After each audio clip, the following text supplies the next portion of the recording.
everybody, this is Tyler here once again from the Character Workshop, and my god, there's so much light out today, which is really weird because we're now starting to get into that time of the year where weather's going to get a little bit more colder on average.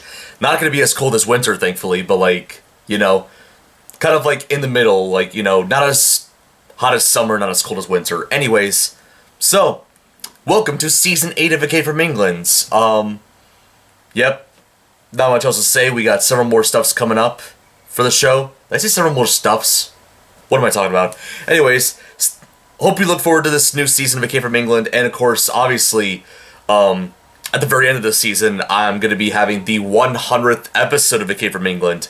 So, if I haven't already done it around the time this video gets uploaded, I probably would have a poll asking you guys what you want to see me cover in the 100th episode. I got several ideas. I got 2 ideas for review. I was thinking about reviewing the Yellow Submarine movie from the Beatles. I was thinking about reviewing Only Fools and Horses, the BBC sitcom. I was thinking about kind of like doing quick little revisits to every single topic I've talked about with the series of A Cave from England this far. One of my other ideas was to, like, I don't know, react to one of my older episodes of A Cave from England. And who knows. But yeah, I got several ideas for 100th episode, but I can't really think of a definitive one, so I'll have a poll up for you guys to vote for which idea you guys want to see be made for the 100th episode. Anyways, for the topic of this episode, we are going back into the world of Doctor Who. We are talking about the 7th story of Season 2, which is overall the 15th story of all of Doctor Who.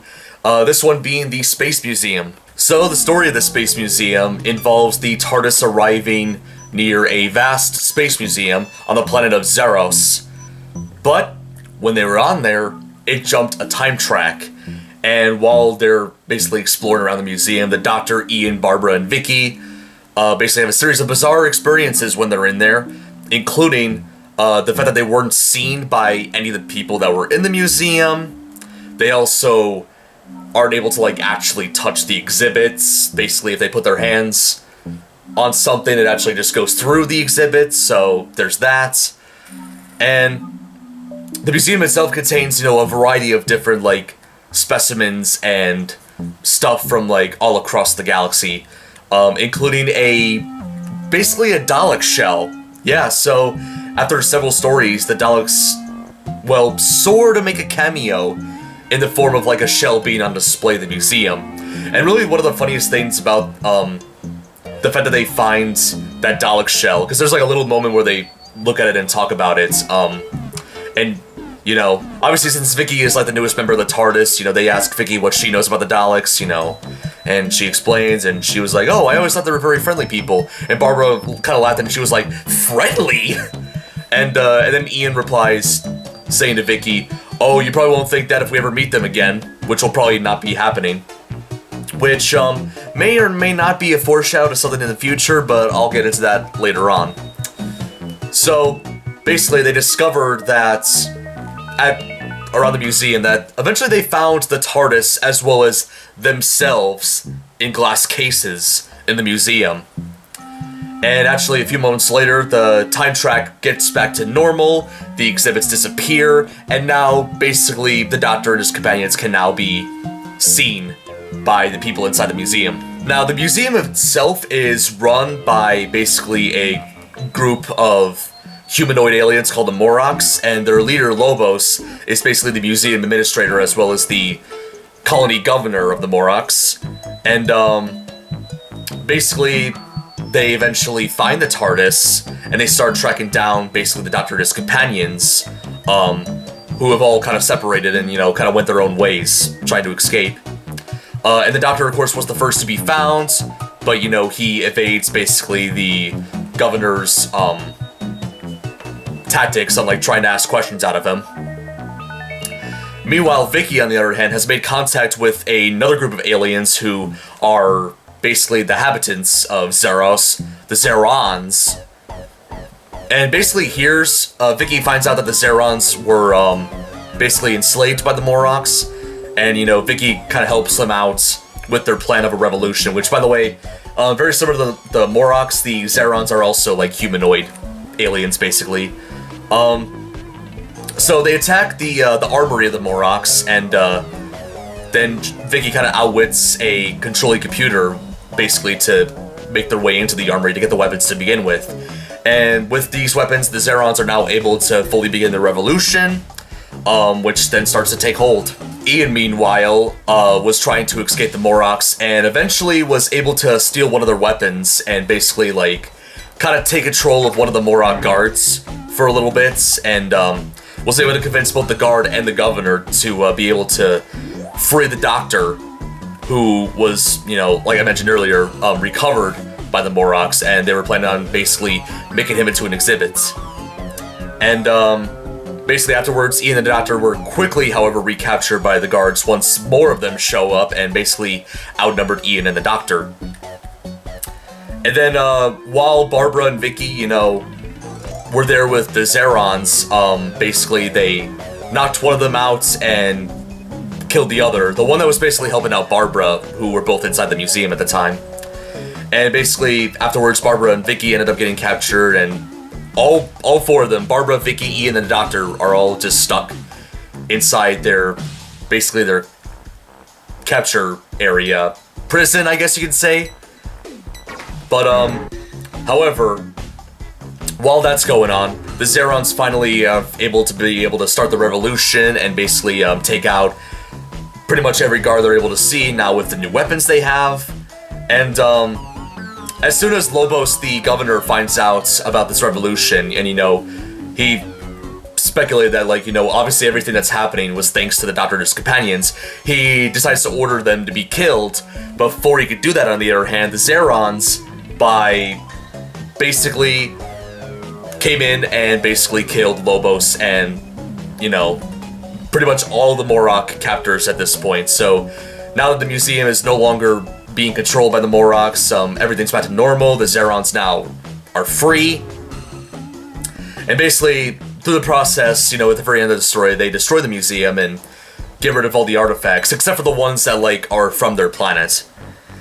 And afterwards, the Doctor then basically, like, asks one of the Zerons to give them a time-space visualizer to bring into his TARDIS, which, you know, happens, you know.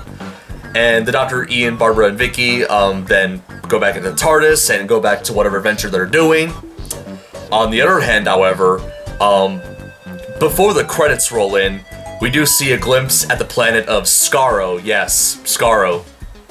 The home planet of, you guessed it, the Daleks, who basically noticed that the Doctor and his companions left Zeros, and basically, according to that very end, they said that they have a time machine of their own to try and follow the Doctor and his companions to hopefully exterminate them. So, yeah. Remember earlier when I mentioned about the whole Dalek shell thing that they found at the museum? Well, I guess it was kind of like an unintentional foreshadowing to, I guess, apparently a third future appearance of the Daleks. So yeah, that was basically the plot line of the Space Museum, and, what do I think of it overall as a story? If you remember my last review, The Crusade, which obviously was half missing, Space Museum has all 4 of its episodes intact, and I think for that reason alone, that obviously, you know, by default means I kind of enjoyed, watching this story a bit more. But is it better than The Crusade in terms of its storyline? Well, that's kind of subjective, I would say. I kind of had more fun with its Space... I can't talk. I kind of have a bit more fun watching the Space Museum than The Crusade, in my opinion, which is probably gonna, like, get some people pissed off, but, like, whatever, it's my opinion at the end of the day. Is it a great story? I wouldn't say great, but it's, like, definitely not as bad as some people say it is. Basically, now that I've brought that up, time to talk about some of the reception that this story got. Now, obviously, it's not really regarded as, like, you know, the worst story of all time, which we'll get into some of those later on down the line, possibly. But yeah, it's definitely not very well received in terms of, like, you know, the Hartnell era and probably just season 2 as a whole. A lot of people say episode 1, however, is good, and I do agree. Episode 1 is the best episode of Space Museum. And they felt the rest of it's just, like, not really good. Mostly because they felt that the story was very formulaic, and, you know, they weren't really the biggest fan of the supporting cast. But, like, honestly, like, I didn't mind it, you know. It's not bad, but it's also like not like Dalek Invasion of Earth levels of amazing though, but like, you know, Space Museum is, you know, decent, and you know, obviously, you know, I can go through, you know, some of my favorite things about the story in just a bit. The main cast, of course, the Doctor, Ian, Barbara, and Vicky are obviously good as always. Especially with Hartnell. This is definitely one of my favorite episodes with the first Doctor doing whatever he's doing.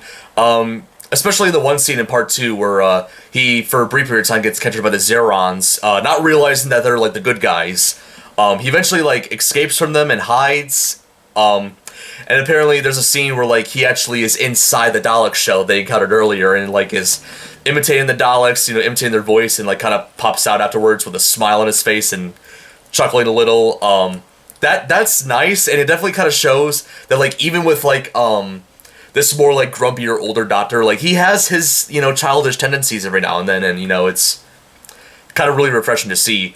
And speaking of part 2, the scene where the Doctor was interrogated by Lobos, where he had like some sort of device that can like be able to see what the Doctor's thinking, and the Doctor, obviously being way more intelligent than him, was able to kind of like trick him in some ways. Like, you know, Lobos asked him where he was, and the Doctor says, well, I'll show you as soon as I think. And like literally on the screen of that machine, you see like videos of walruses or something. So basically the Doctor's just really messing with Lobos, and I think that's really kind of hilarious. Which, speaking of hilarious, apparently I found out that the script for Space Museum was originally going to be a bit more humorous. The writer for this story was Glenn Jones, and Dennis Spooner, who was the script editor of the show at the time, didn't like the humor and cut out like a lot of it from the story, which, you know, Jones was not very happy with. I don't know. I think in my opinion, I feel like the story might have worked a bit better if there was more humor in it. I mean, the Romans had humor in it, and that story was like absolutely great because of the humor. That could have worked as well for this story too, but like it unfortunately wasn't the case. There's the other main cast. Everybody else is really good. I've especially noticed how, like, you know, Ian, when he was able to, like, you know, kind of upstage the, not upstage, basically get a better hand at the Morok soldier that was trying to capture him. Basically kind of like reminded me of like how Ian was, you know, in the early portions of season 1, where he was like a bit more controlling, more of the man to do stuff. Basically kind of reminds me of that, and it's kind of refreshing to see it in here when at this point in Doctor Who, like, Ian kind of like not necessarily took like the back end of things, but like isn't as, like, you know, authoritative, like, oh hey, we should do this, as he was back in the first season. It was really interesting. And Vicky and Barbara, as usual, are pretty good. Vicky definitely had like some times, especially with the Zerons, since she was like the first one to kind of find out they were good guys and stuff. And weirdly enough, Barbara didn't have a whole lot to do in this story, which is kind of funny in a way. She was kind of the one companion that didn't have as much to do as the others, but still great as always. You know, can't go wrong with Barbara. And in terms of the other characters, they're alright, I guess. You know, Moroks, I can't really say much about them. They're kind of like one-dimensional. The Zerons, I've noticed a lot of them are like kind of like probably in their 20s, like, you know, at least the way they look and sound, which is kind of funny. And also, something I never thought of until I just realized this. Besides Barbara and Vicky, there's like no other women in this story. Like, the Moroks are all men, the Zerons are all guys, which are kind of the same thing. I don't know what I'm doing. But yes, it's kind of weird. It makes me wonder if there's like any women in either of those species, but I guess I'll never find out. But I think that's kind of about it when it comes to like some of my favorite parts of the story, and obviously my my opinions about the casting. And that's about it for the Space Museum. I've honestly been very debating about like what kind of score I should give the Space Museum, because even though I enjoyed it more than stuff like the Sensorites or the Web Planets and stuff like that, I'm not sure if it's really deserving of a high score due to its reputation. But I mean, it's my opinion at the end of the day, so like it shouldn't really bother anybody. And you know, this story is like, you know, it's got its flaws, you know, not a whole lot of stuff, you know, going on, especially the fact that it's only in like one location throughout the story. But like, I think it's like, you know, kind of fun enough in my opinion, and obviously the story is worth watching just for episode 1 alone. But yeah, Space Museum, I think it's alright. And obviously for the fact that like all 4 episodes exist, it kind of, was a bit, easier and I guess more enjoyable to watch than The Crusade in my opinion. So, for those reasons alone, I'm actually going to give Space Museum, don't hate me on this, I'm going to give it a rating of a 7.5 out of 10. Oh my god, what is wrong with you? You give the Space Museum a high score? You gave it the same score as Planet of Giants and the Daleks? What's wrong with you? Which is probably what some of you are probably going to be saying in the comments. Well, then again, I don't really get any comments on these Doctor Who review videos. Heck, these kind of Doctor Who reviews are kind of like my least viewed episodes of It Came From England, so like I don't think it's really going to matter at the end of the day.